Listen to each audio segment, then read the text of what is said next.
This is a limited series powered by the Work Defined Podcast Network. What is going on? This is Ryan Leary from Work Defined. Have you ever wondered what really goes down behind the cubicles? This is Workplace Misconduct, the limited series based on FAMA's 9 to 5 Nightmares podcast, where workplace misconduct gets unpacked. Raw stories, real consequences, and frankly, lessons we all need to hear. This series is brought to you by FAMA, helping companies screen for misconduct before it's a headline. Check them out at fama.io.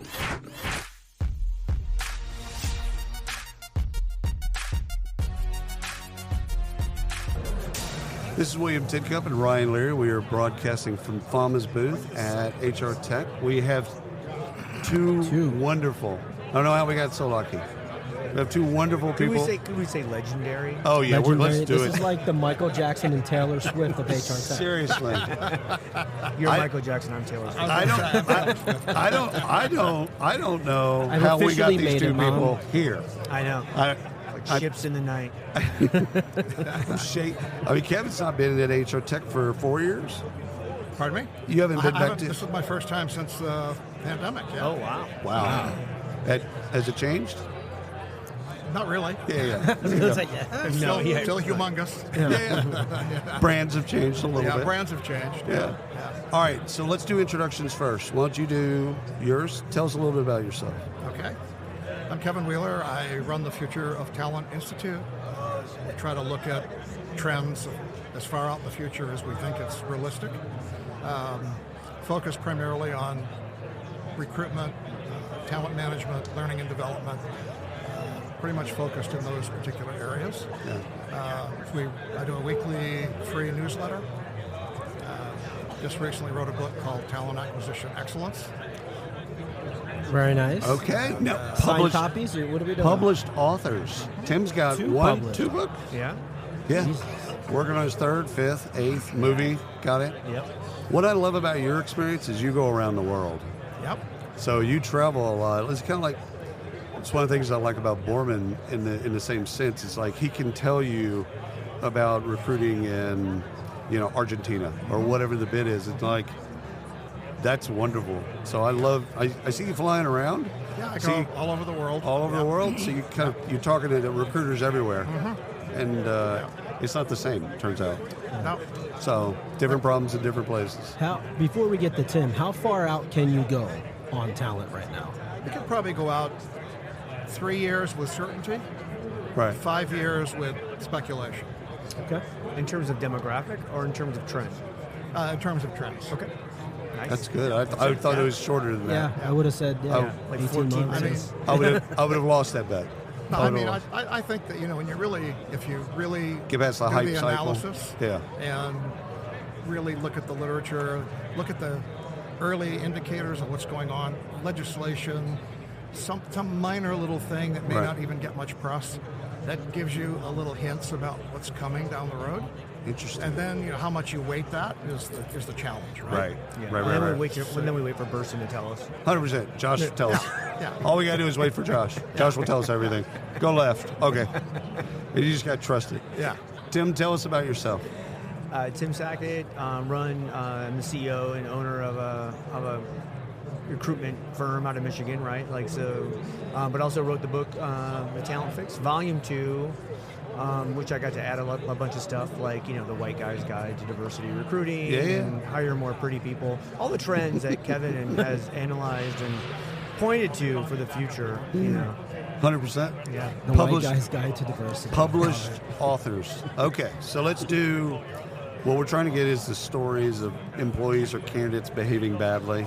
So when asked at a cocktail party-ish, what's your go-to story? Well, probably the most interesting one that I ever ran into is one of our training and development guys went on vacation, and someone else sat down to use his desk and opened his drawer and found a loaded Colt 45. Oh, wow. Hello. Loaded. A loaded Colt 45 with a box of shells. Oh.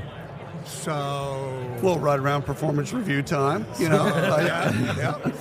I think so that's this fair. was a real quandary for HR. Did he work in Texas? No, he worked in California.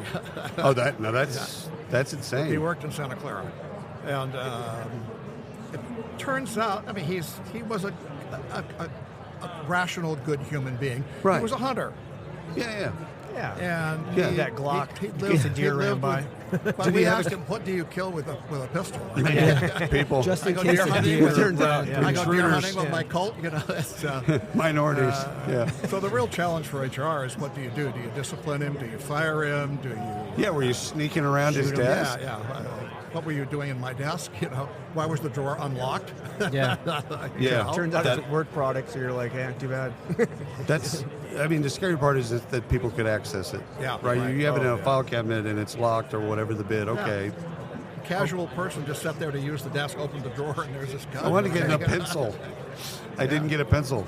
Colt 45 that's a large shell. It's a very large shell. Yeah. Wow. All right, we're going to get back to that in a second. What's your go-to story? So I got called in as an HR, kind of leader that, hey, we have a person that we think is probably, drinking on the job, right? So go in, sit down with the guy, and he's like, hey, he didn't, no idea why HR shows up, but he's like, oh God, no. Like, see, here's what happened.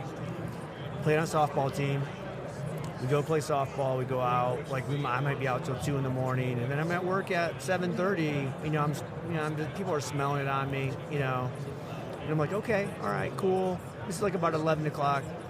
I go to lunch at Chili's down the road at noon. He's sitting at the bar with a Budweiser in his hand, and he just looks at me and he goes, "I'm fired, aren't I?" I'm like, "Yep, you're fired." Although that was a great excuse. Oh, I went it out, made sense. showered. I buy that. I went to his boss. I'm like, hey, maybe we gotta. He just needs to shower more. Yeah, That's all. An hour and a half later, I went to the boss and go, there's that Colt 45, That's Kevin. that Colt 45. In his bag. Wow. And so Everybody's on the floor. and so he was fired.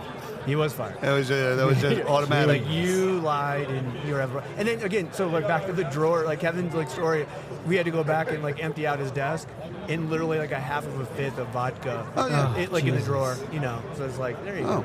Well, if it had been the 1950s, that would have been okay. That would have Sure. been Yeah. He would have depends on had the time. bar lined up on his credenza, 100% normal. Yeah, normal. All right, back to your story. Is there anything we could have done differently to screen or to understand that he liked guns or he had a gun? Could HR or even in recruiting, could we have done anything differently to mitigate that from happening? I think there should have been a very clear policy about firearms, which there wasn't. Okay. Which in California, I would assume that would be in the handbook. But today it would be. Yeah. This was 15 or 20 years ago. Right. Yeah, And, that's fair. we didn't have social media then, so there was no way to do that kind of a checkup, right? Right. The only thing that would have shown up in a background screen, is that maybe he was a hunter, Right. which wouldn't have been a red flag, right? Nope. So that's about it. I don't think that anything else they could have done except have a pretty clear policy about it. And Could in he have terms- been penalized then? If it wasn't in the handbook. Well, that was the dilemma that HR was faced with. That's a real And dilemma that was then. a real dilemma. And it turned out they did not fire him, but they reprimanded him pretty severely. And Yeah. You need to bring that home. he had to bring the gun home. Yeah. And, yeah. He probably it just was brought a it to different his era car. as well. Today, with all the mass shooting, That it would have does been it. totally different today. 100%. 20 years ago, that was there weren't any real mass shootings, right? And people hadn't really got to that point. But it was still pretty shocking. Oh to yeah, find that. I could see that. Yeah. I could see that going through the office after someone finds it, and all of a sudden it just People wildfire. are going, should I touch it or not? Should I pick it up? Yeah. I I want want my fingerprints on it. I want to at least shoot it. But I'm afraid what- if I pick it up, it might go off. What about your case? Is there anything that we could have done to know or to mitigate the risk of somebody that drinks on the job? Yeah, again, that's the hard part, right? Because you don't test for that. Right. Most organizations don't even test for weed now, right? Right. So it's there's some of that stuff where you go, hey, can we, if you go back and you do background checks or figure out why this person left this job, that job. If you dig enough, someone might go, he's got a problem. Right. So maybe some reference checking stuff. That's not them giving you your Boy Scout leader, stuff like that. Right. Well, what are y'all trying to get out of HR Tech? Last question. You're here for a reason, ish. What are you trying to learn? What are you trying to get out of it? I'm here to see what's new, really. What are some of the big vendors, I pretty much know what they do. Yeah. But I'm really looking at the little startup guys and what are the trends? Is there a theme around what people are looking at? Outside of AI and Gen AI? Well, with AI. I'm seeing 2 products now focused on the hiring manager. I have never seen that before. Hire Brain, yeah. That's cool. So, that's really cool, and that's a very new thing. I see nothing and very using important AI for the hiring manager. Right? We had this CHRO of Ford on. No, it was a global head of talent acquisition. And at one point, I said, "What do we do with hiring managers?" She goes, "Oh, you can't do anything with them." I'm like, "Okay." She's like, "I'm just kidding. We got to train them. They don't know how to hire. They don't know how to interview. They don't know.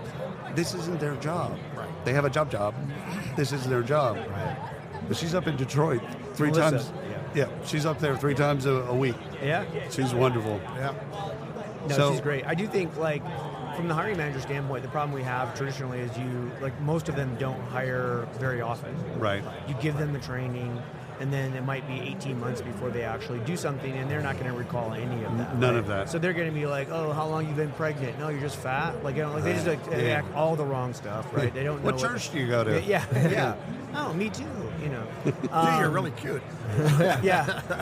Love that. Are you dating? Are you married? I don't see a ring. What do you do at night? Yeah. I mean, when you're... It's just the work. But, so again, you see a lot of these AI enabled interview products that are in the moment, either coaching or hey, that person just said something, it's a red flag, might be uncomfortable to ask, but you should be asking this. Yes. If you want to actually, maybe hire the best person or not make a bad hire, that kind of stuff. All that stuff is great because it's not relying on this ongoing kind of training. It's in the moment. Hey, I'm going to expect that. That's the best training. Yeah. When they need it, at the moment that they need it. Exactly.